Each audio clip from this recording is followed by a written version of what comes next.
for having me. And my name's David Petty, and my talk is called the Not-So-Same-Origin Policy. And basically, I'm going to be diving into the subtleties of like misconfigurations with the policy and how they can lead to exploits in web applications. So a little bit about me. I recently graduated Northwestern University with a bachelor's in computer science. I'm currently associate security analyst at Independent Security Evaluators. It's here in Baltimore. And my interests are hacking, of course. I love video games. I play a couple musical instruments, and I love animals. And I've always had pets, including now. So I had to, sorry. But those are my two guinea pigs. Anyway, Independent Security Evaluators, we're a security consulting firm here in Baltimore, Maryland. And we basically assess our clients' products for security flaws, report back to them, and then, so that they can fix them. And we're made up of hackers, cryptographers, reverse engineers, all of the above. And we like to have a white box perspective, meaning, of course, we attest from a pen testing standpoint on the front end of a product, but we like to see the full back-end design and to find any security flaws. And we have a wide variety of customers, but generally they're just companies with high-value assets that need to be protected.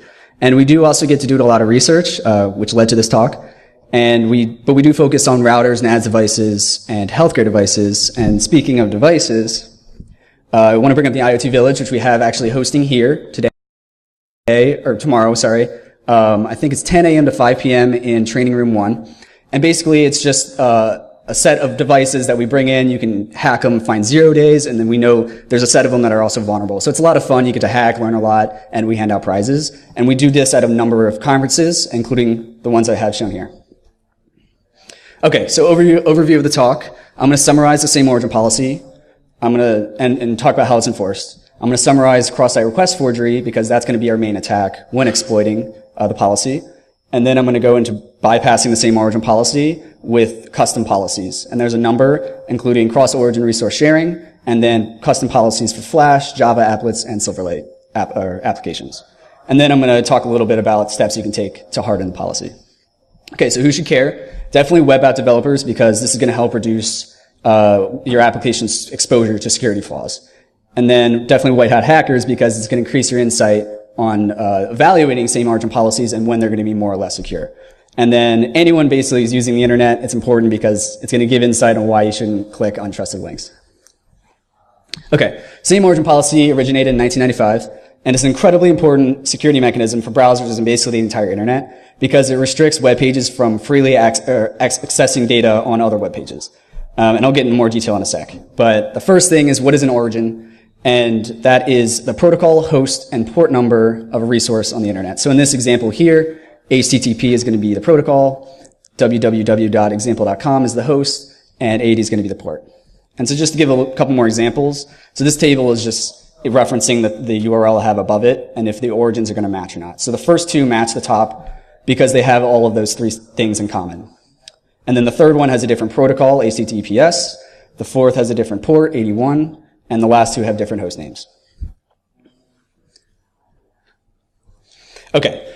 Same origin policy basically states that any resource cannot access data on another resource on the internet through JavaScript unless they have the same origin.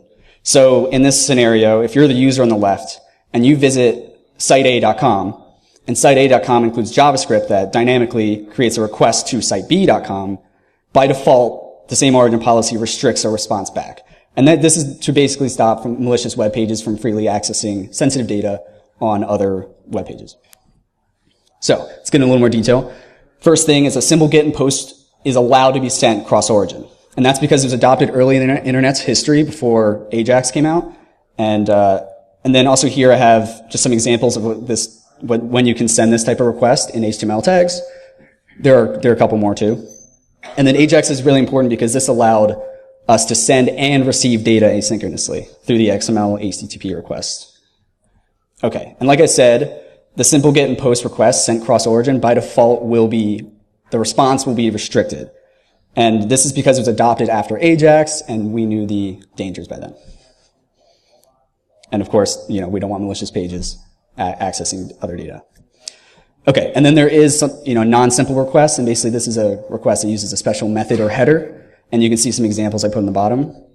And by default, the same origin policy will restrict these cross-origin, even the request, because they're pre-flighted, meaning that they're going to send an options request first to the server with information on the request, and the server gets to evaluate if it's safe or not. And most of the time it's going to say no if it's cross-origin, or all the time it's going to say no if it's cross-origin. Okay.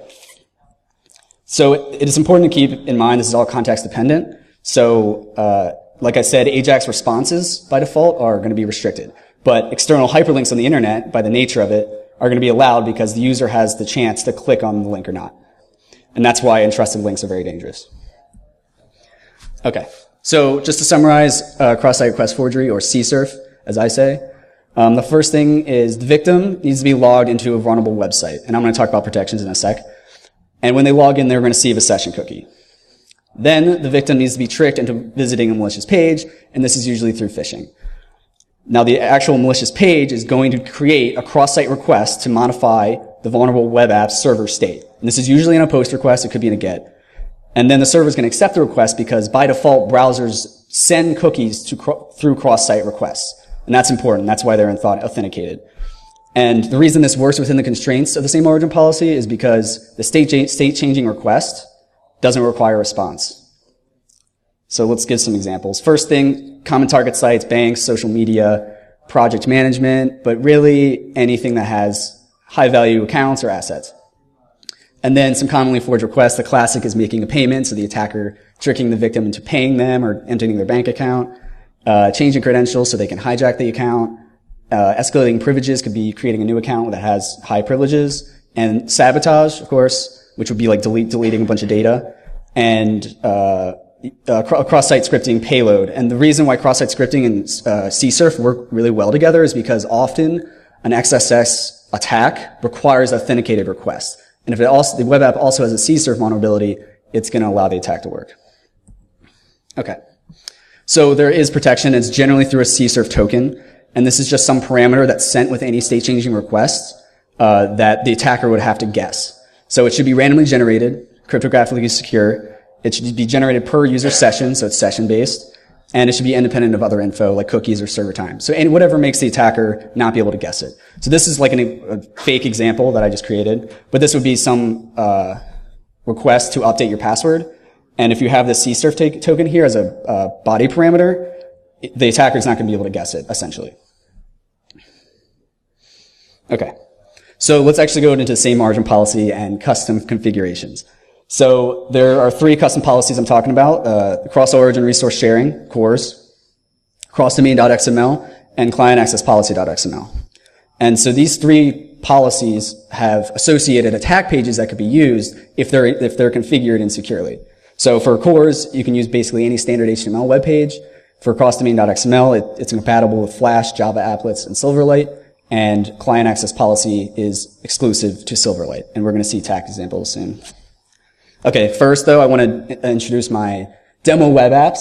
So they're found at demo.securityevaluators.com/dpetty. And on that page, it has, brief summary of this talk and instructions on where the links are and how to use the attack.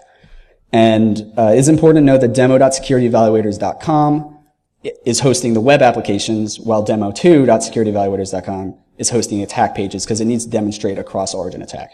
And I do have the CSRF protection implemented in the web applications because we're going to show how we can bypass it. And obviously the app looks awesome. You can buy apples or update your credit card, and it's completely arbitrary. It's just for demonstration. Okay. So let's talk about CORS. So it's developed by a World Wide Web consortium to basically standardize same origin policy configurations across the internet. So it's basically just a set of HTTP response headers that define what requests can be sent cross-origin, that the server will accept and send responses to. So the allow origin header in the top is whitelistingexample.com, that domain. Allow credentials header is saying if that cross-domain request can send cookies or not, so if it can be authenticated. And then the allow methods and allow headers just specify what methods and headers can also be sent. Okay. Now, the wildcard policy is really important because this is dangerous. And this just whitelists any third-party domain. And it's always shown by an asterisk in these examples. So for CORS, it's going to look like this. It's going to have this header set with the asterisk. And the reason why there's a limitation for CORS, however, because you cannot have the allow origin set to a wildcard policy and also have allow credentials set to true. So from the attacker standpoint, it's going to be harder if this configuration is set, because you need to have your malicious requests authenticated. However, it's a limitation for developers too, because if you need to have authenticated requests from third-party domains that for the sake of functionality, then you can't use this policy.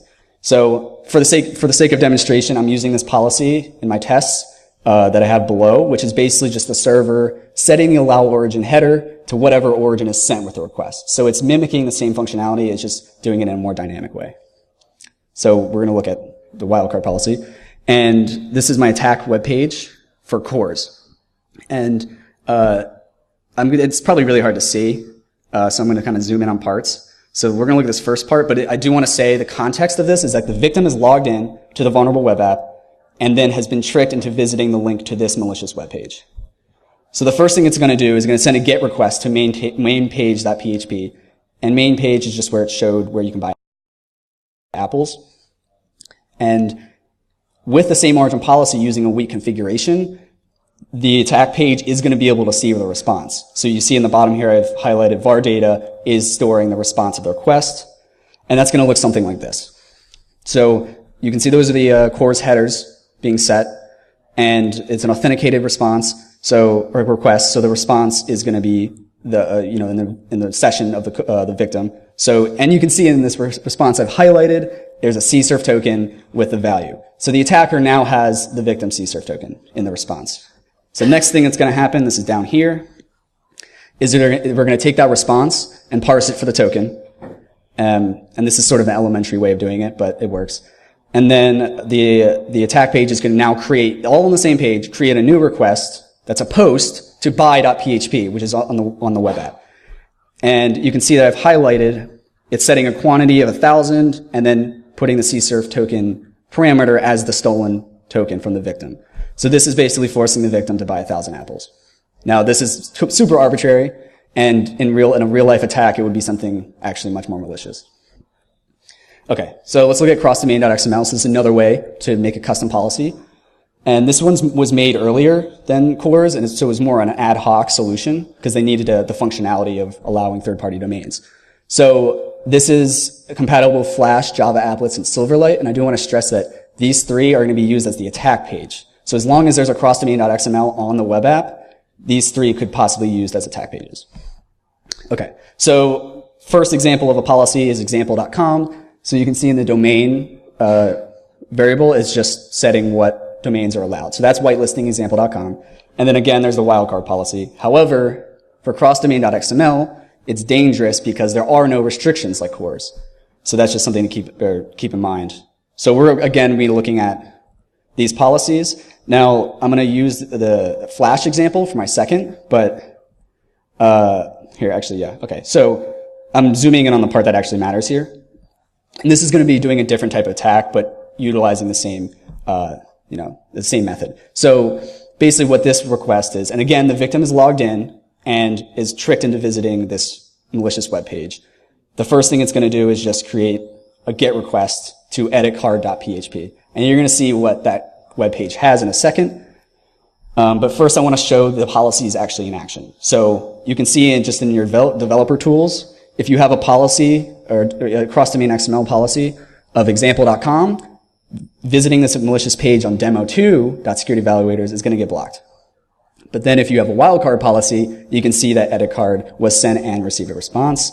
And there is the response from editcard, which has the victim's credit card number. So that's just another example of the attacker just using a GET request to access sensitive data. Okay. And then client access policy is very similar to cross-domain, except it's just exclusively for Silverlight, but it behaves in the same way, so there's not too much to talk about it. And I just wanted to give an example in this picture, which shows the wildcard policy with the asterisk. Okay, and there are other bypasses like JSON-P or JSON with padding. And basically, this is just another way, a modified way for two servers to exchange JSON data, but is not subject to the same origin policy because the browser looks at the script tag here or the exchange from the context of the web page that the scripts are on. So it evaluates the request from that origin instead of the actual target site. So if another site.com is malicious, it could possibly use and it could inject code through this response because, as I show here, it uses a callback function and it evaluates this as JavaScript. Okay. So some other things for Internet Explorer. There is under Internet Properties in the security zones, there is a custom level option that just disables any CORS protections. And the domains have to be in the same zone for that to work. But that is a very dangerous setting to have. And then the other thing is that IE doesn't regard port in terms of origins. So these two URLs here have the same protocol and host, different port, but they're considered the same origin. And you may think that that's not a problem, but there are some instances where it could be. For example, if port 80 is hosting a normal web application with sessions and sensitive data, but then port 8080 is just some arbitrary, like publicly accessible web app, but it has a cross-site scripting vulnerability. An attacker could use that vulnerability to trick a user into sending a request from the 8080 to the normal 81, and it would be authenticated and would receive a response because IE considers these the same origin. Okay. So to summarize some limitations, like I said, CORS, you can't have a wildcard policy while also sending cookies, so that's a limitation for developers and attackers. Java applets and Silverlight, it requires the victim to run the plugin, so you actually have to click like run, and some people will do that and some people won't. It is a limitation. And then there is limited plugin support for browsers. So as of March this year, the Firefox ESR, or extended support release, 32-bit is the only one that supports these plugins. And then there hasn't been Chrome support since September 2015, but for IE, there are no limitations. The ActiveX plugin still supports them. And then the only thing for Flash is it has to be enabled in the victim's browser for the attack page to run.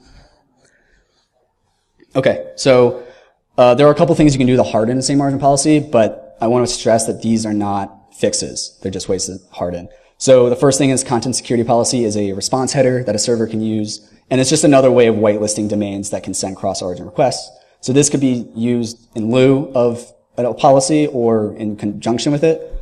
And then X-frame options has much more limited control. It basically just prevents cross-origin requests from the frame and iframe tags. And then the same site cookie attribute, so if this is another thing a server can do, is set this attribute in the set cookie header. And if it's set, then that the web pages cannot or will not be able to or not receive requests with cookies. It will disregard the cookies. So that's another thing the attacker that would foil the attack because it needs to be authenticated request. Okay. So takeaways. First thing is same origin policy has a lot more nuances than you may think. So there are multiple ways you can configure it with a custom policy. They all behave a little bit differently, and you may not know what an attacker can actually do if you're using an insecure policy. And then a weakened same origin policy is definitely dangerous. Like I've shown with these attacks, it's allowing an attacker to either bypass CSRF protections or access other sensitive data on a web page.